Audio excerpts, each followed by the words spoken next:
Disclaimer: this story is a dramatized account based on real-life emotions and experiences. Names and certain details have been altered for privacy. Reader discretion is advised due to sensitive themes involving infidelity and emotional trauma. The night it all began felt like any other ordinary, maybe even peaceful. I remember it vividly, though I wish I could forget. The air was quiet, the kind of quiet that settles over a house once the world outside has gone to sleep. My wife, Lena, was humming softly in the kitchen, wiping down the counter. Our 6-year-old son, Ion, was sitting on the living room rug, arranging his toy cars in a perfect line, something he always did when he felt safe.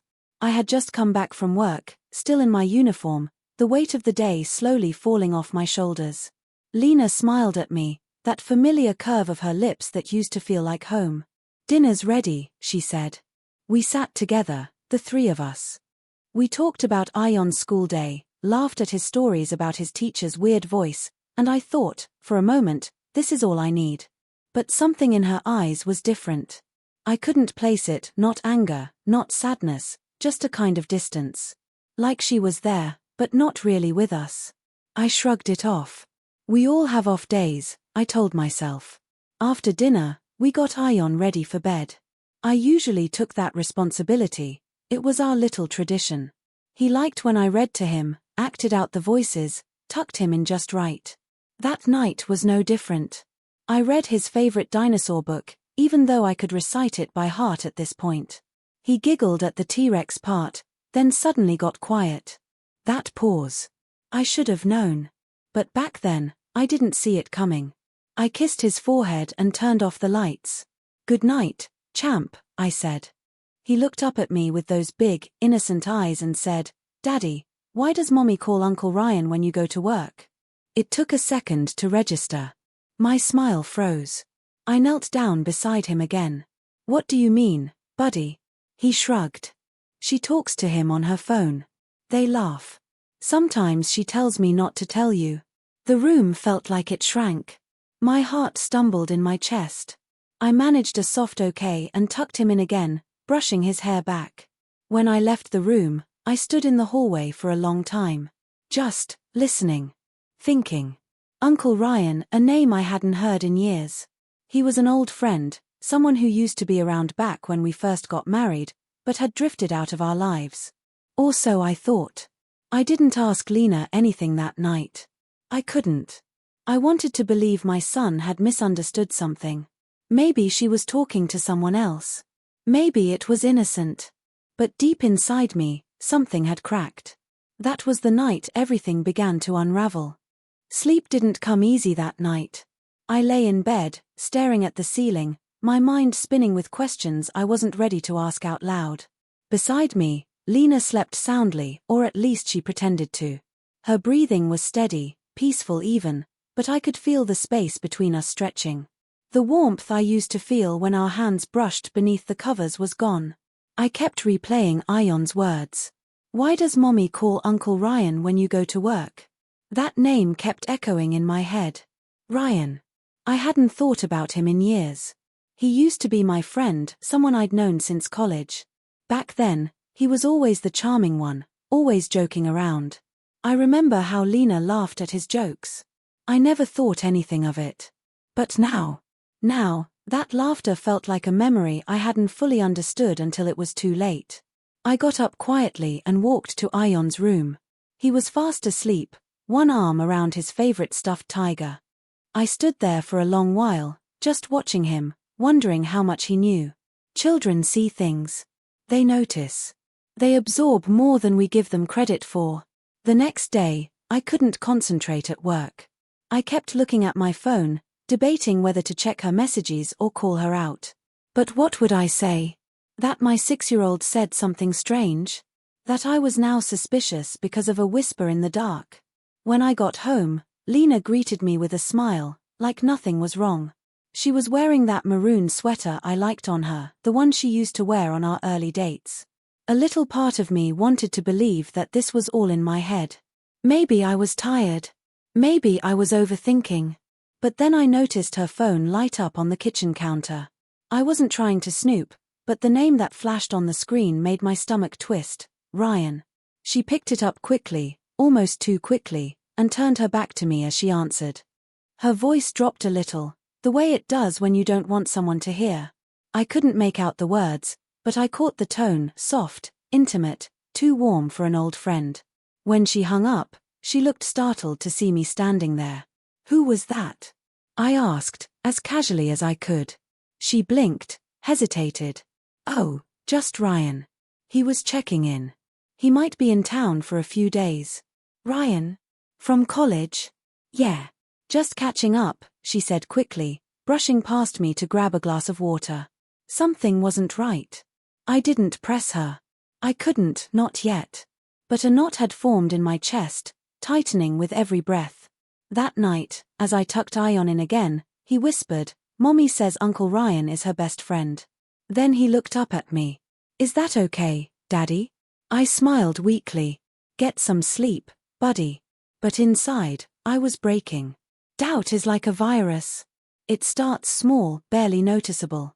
But once it enters your mind, it spreads, infecting everything it touches. That's what happened to me after Ion's whisper and that quiet phone call in the kitchen. I wanted to ignore it. I wanted to believe in her. But I couldn't. Something had shifted. And once you notice that shift, it's impossible to unsee it.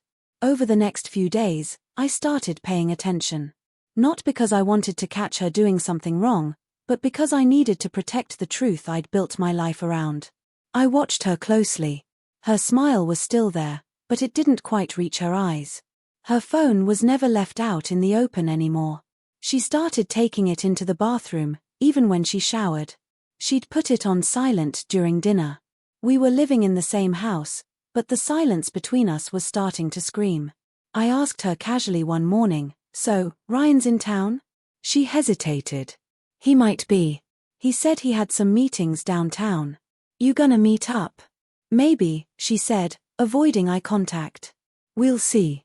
That vague answer sat with me all day. I started recalling old memories with new eyes. I remembered how she used to mention Ryan's jokes, how she'd light up when telling me something funny he said. How once, years ago, I saw a message from him that said, "You looked amazing last night." She brushed it off as a joke from an old friend. I believed her. But now I wasn't so sure. I searched for his social media. His profile was locked down, almost no posts. Odd for someone who used to update his status every day. I found no sign of him being in town. No tags. No photos. No check-ins. It was like he was a ghost. And ghosts don't come back unless they have a reason. One evening, as I pulled into the driveway after work, I saw Lena on the porch. She was on the phone, her voice low, head turned away from the street. She didn't see me. She laughed, genuinely. A laugh I hadn't heard in months. And then I saw her say something and smile. A soft, lingering smile that felt too intimate to be meant for a friend. I stayed in the car until she hung up. When I entered the house, she acted like nothing had happened. She asked me about dinner. About my day. Like everything was perfectly normal. But the seed of doubt had now grown roots. I started thinking of ways to confirm what I feared. Not because I wanted revenge, but because I needed clarity. I needed to know if my wife's heart had already left this home, and if my son had been the only one brave enough to notice. Because sometimes, the hardest truths come from the smallest voices. Once trust begins to crack, love turns into suspicion. Every glance becomes a question. Every silence feels like a secret. And I was drowning in both. I didn't want to become that person, the paranoid husband checking phones and tracking movements, but the uncertainty was killing me. I needed answers, and if Lena wasn't going to give them to me, I'd have to find them myself. The next Saturday, I told her I had to work late. I didn't. Instead, I stayed in my car, parked a few streets away from our house. I watched. I waited. I felt ashamed of myself, but the ache in my chest told me I couldn't keep pretending. Around 6:30 p.m., she walked out of the house. She wasn't dressed casually like I expected. She wore the navy blue dress she used to save for special occasions. Her makeup was perfect. She looked beautiful, and that crushed me even more. She drove off. I followed, keeping my distance like I'd seen in movies. My hands were shaking on the steering wheel. Every streetlight felt like a checkpoint in a nightmare I hadn't asked for. She parked near a small cafe downtown, the kind with warm lights and quiet corners. I parked across the street, behind a van. My heart pounded in my ears as I watched a man approach her table. Ryan.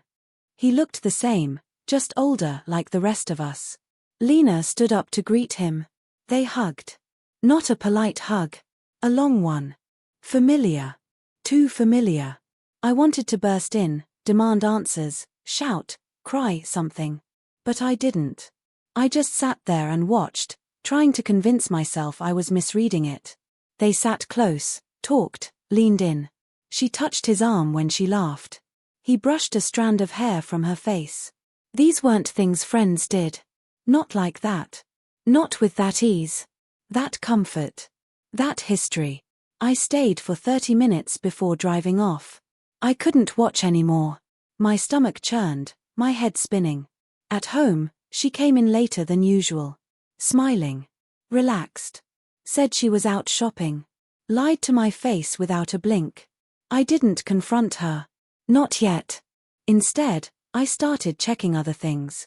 Her laptop was locked now. Her phone had a new password. I noticed her deleting call logs, turning off message previews. I set up a small voice recorder in the living room, tucked behind a shelf, where she often took her calls when she thought I wasn't paying attention. I hated doing it. But I hated not knowing more. That night, Ion asked if he could sleep in our bed. I had a bad dream, he said. I let him. As he curled up beside me, safe and innocent, I looked at Lena, already asleep on the other side, and I wondered how much of this boy's life was about to change. I wasn't ready for the truth. But I was ready to find it. The human heart can only bend so much before it breaks. Days passed, and with each one, the distance between me and Lena grew wider, even though we still shared the same bed. We still smiled at each other in front of Ion. We still had dinner together. But everything was hollow now, an act we were both performing out of habit or fear. Or maybe shame. And then came the moment I couldn't unsee. Ion had always loved drawing. Crayons were scattered across our living room floor most days, and he would often bring me his sketches with childlike pride. Look, Daddy. It's our house, or it's you and Mommy. Simple, innocent pictures of family, love, and warmth. But that day, what he handed me chilled me to the core. It was a crayon drawing like any other, but this time, there were 3 figures holding hands. Mommy in the middle. Me on the left. And on the right, someone labeled in messy 6-year-old handwriting as Uncle Ryan. And here's what broke me. In the drawing, Lena and Ryan were holding hands.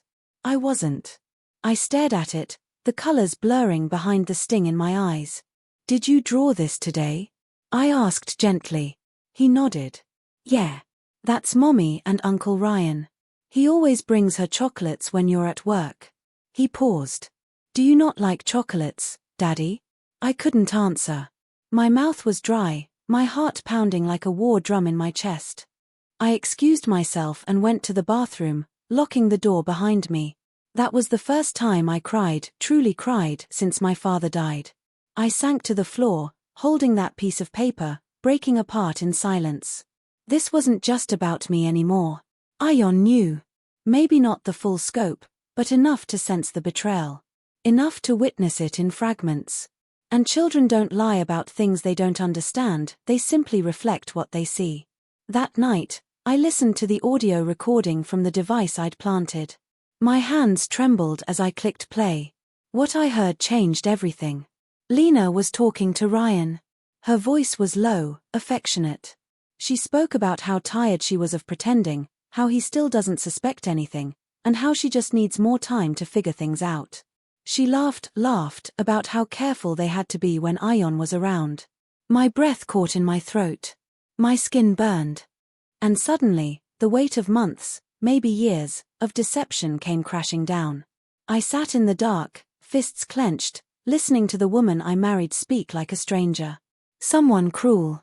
Someone capable of tearing our son's world apart without a second thought.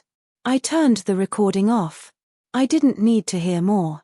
The truth was no longer hiding in the shadows. It was here, loud, undeniable, and devastating. Once you hear something you're not supposed to, you can never unhear it. The truth doesn't just sit in your mind, it claws at your soul, day and night. I couldn't sleep after that recording. The sound of her voice, gentle, loving, but meant for someone else, haunted me. Everything she said echoed like a drumbeat against my chest. He still doesn't suspect anything. I just need more time. More time for what? To leave. To tear our son's life in half. To start over with Ryan, like none of this ever mattered. I spent the next morning in a fog. My body went through the motions, made breakfast, smiled at Ion, kissed his forehead, but inside, I was collapsing. The man I used to be was vanishing piece by piece. All that was left was a father protecting his child from a storm that hadn't fully arrived, yet. I needed confirmation. Not just words. Not just drawings. Something that couldn't be denied. So I dug deeper.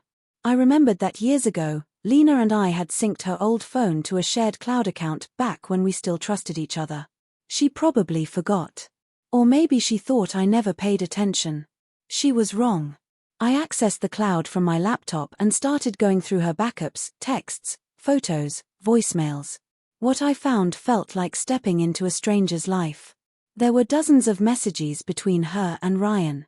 Some recent, some dating back almost a year. I miss your smell. He's going to be home late, come over after Ion's asleep. You always knew how to touch me better than him. I stopped breathing. Photos followed. Blurry selfies taken in our bedroom. Her wrapped in a sheet. Him shirtless. I recognized the bedsheets. Our bedsheets. I felt sick. The worst part? The timestamps. There were messages sent on Ion's birthday. On our anniversary. While I was at work double shifting to cover our mortgage, she was lying next to another man, whispering promises meant for me. Everything I believed in, the home we built, the vows we made, the family we swore to protect, felt like a beautifully decorated lie. I copied everything. I didn't confront her yet. Not because I didn't want to, but because I didn't know how. How do you look someone in the eye when every moment with them now feels like fiction? How do you speak when the pain is so deep you can barely breathe? That night, I sat at the edge of the bed, watching her sleep. Her face looked peaceful. Innocent, even. And for a brief second, I remembered the girl I fell in love with. But then I remembered her laughter on the recording. Her whispers in the dark. And the image of Ion's drawing flashed before my eyes again, Mommy holding someone else's hand. The time for guessing was over. I knew the truth now. And there was no going back. The next morning, I woke up with a heavy weight on my chest, a weight I could no longer carry silently. The evidence was undeniable. The pain was raw. The choice was clear. I had to confront Lena. I waited until Ion left for school. I needed to speak to her alone, without the child between us, because what was coming wasn't for him to hear. Not yet. I sat her down at the kitchen table, my hands shaking but my voice steady. I laid out the pictures, the messages, the recordings. The truth was on the table, literally, and I could see it crushing her. At first, she denied everything. Said it was a mistake, that I was reading too much into things. But I pressed on, and the cracks began to show. Tears welled in her eyes as she confessed. The loneliness, the distance, the frustration she'd felt when I was always working, always tired. Ryan had filled a void, an emotional absence she claimed I'd created. I never meant to hurt you, she whispered. I was lost. I wanted to scream. I wanted to break down. Instead, I held back tears. Because the one thing I was terrified of was hurting Ion. Then, the worst moment. Our argument escalated, voices rising, doors closing. Suddenly, I heard Ion's small footsteps outside the kitchen door. He was listening. I hadn't even realized he'd come back. He stood there, eyes wide, trembling. Mommy, Daddy, why are you yelling? My heart shattered into pieces more fragile than ever. Lena dropped to her knees, hugging him. It's okay, baby. We're just upset. But how could I explain the betrayal to a 6-year-old? How could I shield him from the storm inside our home when the storm had already touched his innocent world? That night, I lay awake, Ion asleep beside me, tears streaming silently down my face. My son's whisper, the one that started all this, replayed endlessly in my mind. He had spoken a truth that broke me. And now, our family was broken too. The days that followed felt like walking through a fog thick enough to suffocate.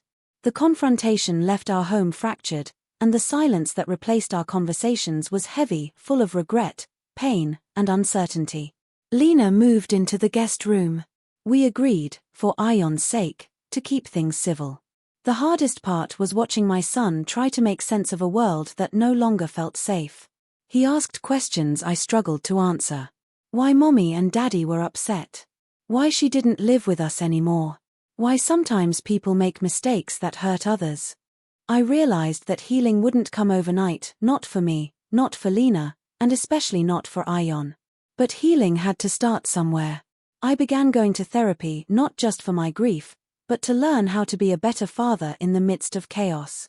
I spoke openly with Ion, reassuring him that he was loved, and that none of this was his fault. I held him tighter, listened more closely, and promised him that, no matter what, I would always protect him. Lena and I talked occasionally, carefully, honestly. We didn't fix what was broken, but we agreed on one thing: our son's happiness was paramount. The pain of betrayal doesn't disappear. It's a scar, a memory that lingers. But I started learning how to live with it. To accept that sometimes love isn't enough to hold a family together. Yet, from that broken place, I found a new kind of strength. One born not of naivety, but of resilience. Of choosing to rise, not despite the pain, but because of it. Ion's whisper that night was the beginning of the end, but also, unknowingly, the start of a new chapter. One where honesty mattered more than appearances, where healing became possible even after the deepest wounds. I'm still piecing together my life. Still learning how to trust again. But I know this: love, in all its imperfect forms, is worth fighting for. Especially when a small voice reminds you what really matters. 9.